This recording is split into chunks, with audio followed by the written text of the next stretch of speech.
Dinumog ng dandaang mga kababaihan sa 16 na barangay sa bayan ng Labo ang isinagawang mass outtaking o panunumpa ng samahan ng mga kababaihan sa bayan ng Labo.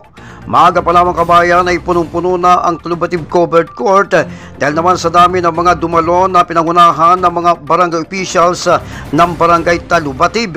Umugong ang malakas na palakpakan at hiyawan nang dumating na sa aktibidad sina former Governor Egay Tellado, 1st District Congresswoman na Josie Baning Tellado at Bukal Artemio Bihog Serdon na tila sabik na makadaw pampalad ang dating gobernador. Sa naging talumpati ng dating gobernador na si Egay Tellado, sinabi nito na ikinalungkot niya ang matinding paninira sa kanya ng kanyang kalaban sa politika na naging dahilan ng pagkatalo nito. Ako po natalo dahil sa mga paninira nila sa akin. Napaniwala nila na nang iwanan ko ng restore, ako yung masamang gobernador. Paniwala po nila yan. At pangalawa, sa sobrang mga pinangako ng aking nakalawan. Yung mga pinangako talaga po nila, talaga mga napakaganda naman talaga kung isipin natin. Magkakaroon ng international airport sa Jose Pamaliga. Ang dami po pinangako. Ayos na hotel, at magkakaroon po ng maraming pabrika para sa 30,000 na manggagawa. Bibili daw po ang tiyok ng mas. Ngayon po, yung tabi magnanakaw. Sabihin namin magnanakaw eh. Nung mahal ang tiyok, inaakit po na magnanakaw yan. Hindi nababaksa sa lupa yan na yung pang layang-laya na. Hindi na po. Eh ngayon, inutubuhan na yung niyog. Hindi pinapasin dahil nga mura niyog, kopra. Pinangako po nila yan. Pinangako yan. Bababa daw ang presyo ng gasolina. Bababa daw ang presyo ng kuryente.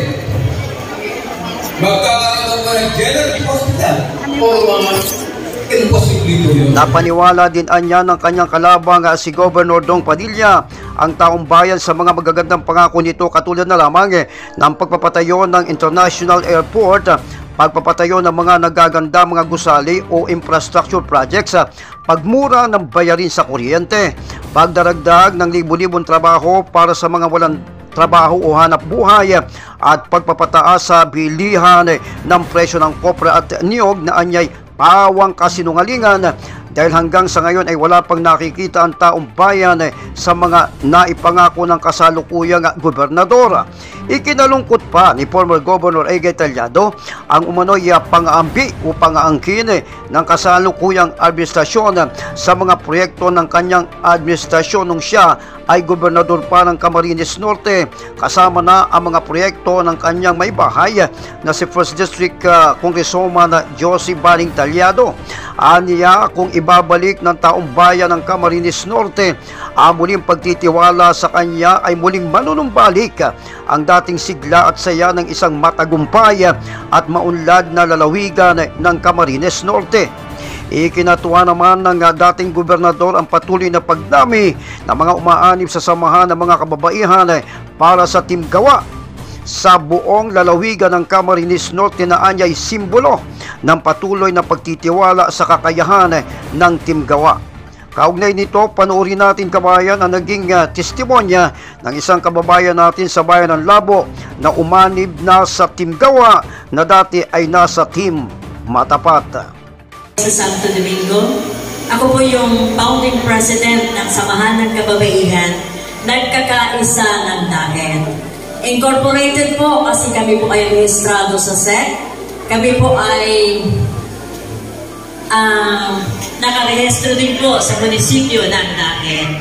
Kami po sa Daet ay may 15,000 members na nagkakaisa. Ako po ay muling nagpapasalamat sa ating Governor Egay Tellado. Mayapat wala pa po sila ngayon. Kung bakit nandito po ako ngayon sa Team Gawa sa pamamagitan ni Governor Egay Tellado. I don't know if everybody will trust me na sabihin ko kung bakit ako nandito sa harapan ninyo At kasama ko ngayon si Governor Egay Taliano. Actually po, last election, I was in the... Nasa kabila po ako. Dinala namin siya nang matapos po yung election, I am nobody to him anymore. So, wala po akong regrets kasi napapunta po ako sa tamang tao, nakakakilala sa tao.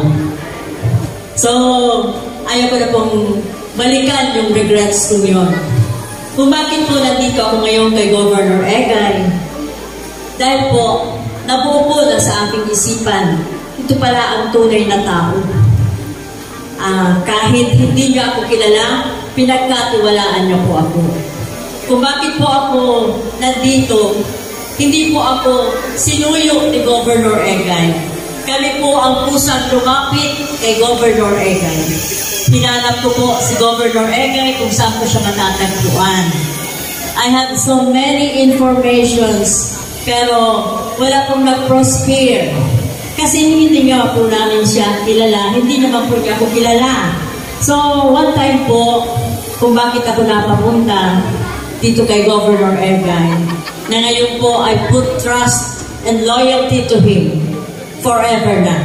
Hindi po ako yung taong balimbing. Tunay po ang sinasabi ko sa harapan ninyo. Yan ang balita para sa RMTV News Online. Ako si Lin Walabanan, ang inyong responsableng tagapagbalita.